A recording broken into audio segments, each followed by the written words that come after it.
Сәкен Сейфуллин атындағы Қарағанды облыстық қазақ драма театры Қарағанды қаласындағы көне драма театрларының бірі болып табылады. 20 ғасырдың 30 жылдары Сарыарқаның даласына республиканың әр қиырынан түрлі ұлт өкілдері келді. Көмірлі Қарағандымен бірге рухани сұраныс та өсті. Әуелі әуесқой көркем үйірмелер пайда болса, 1932 жылы жұмысшы жастар театры құрылды.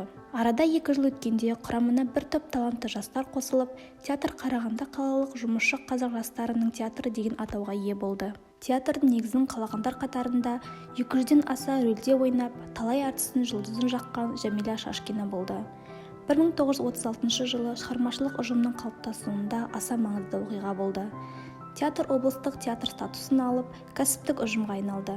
Ұжым ұлттық драматургияны игерумен қатар, орыс және шетел классиктерінің пьесалары бойынша спектакльдер қойған болатын. Қазақ фольклорлық шығармашылығының тақырыбына жазылған Ғабит Мүсіреповтің Қозы көрпеш баян сұлу, Мұхтар Әуезовтің Еңлік кебек, Айман шолпан спектакльдерінің сахналық шешімі мен қойылымы елеулі оқиға болды. 1938-1940 жылдары театр сахнасында алғашқы опералық спектакльдер Қыз жібек, Ер тарғын, Жалбыр қойылды. 1964 жылы Сәкен Сейфуллиннің туғанына 70 жыл толуына орай Қарағанды облыстық қазақ драма театрына белгілі мемлекет және қоғам қайраткері, қазақ совет әдебиетінің негізін қалаушыларының бірі дауылпаз ақын Сәкен Сейфуллиннің есімі берілді. 2006 жылы 26 тамыз күні елбасы Нұрсұлтан Назарбаев Қарағанды қаласының орталығында салынатын болашақ қазақ театры ғимаратының макетімен танысып, өнер ұжымы мен қала жұртшылығын осы бір тарихи оқиғамен құттықтады.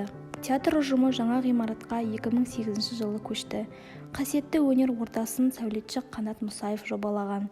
Бүгінде мұнда 700 көрерменге арналған үлкен зал мен 200 адамға шақталған кіші зал бар. Театрдың бас сахнасын Ресейден келген мамандар салса, ал оған қажетті жабдықтар Санкт-Петербургтен жеткізілген болатын.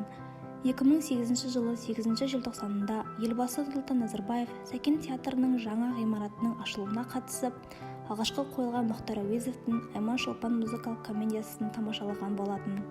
Бүгінгі таңда театр репертуарында ұлттық, әлемдік классикалық драматургтермен қатар бауырлас халықтар қырғыз, өзбек, түркі жұрттарының шығармалары сахналып келеді.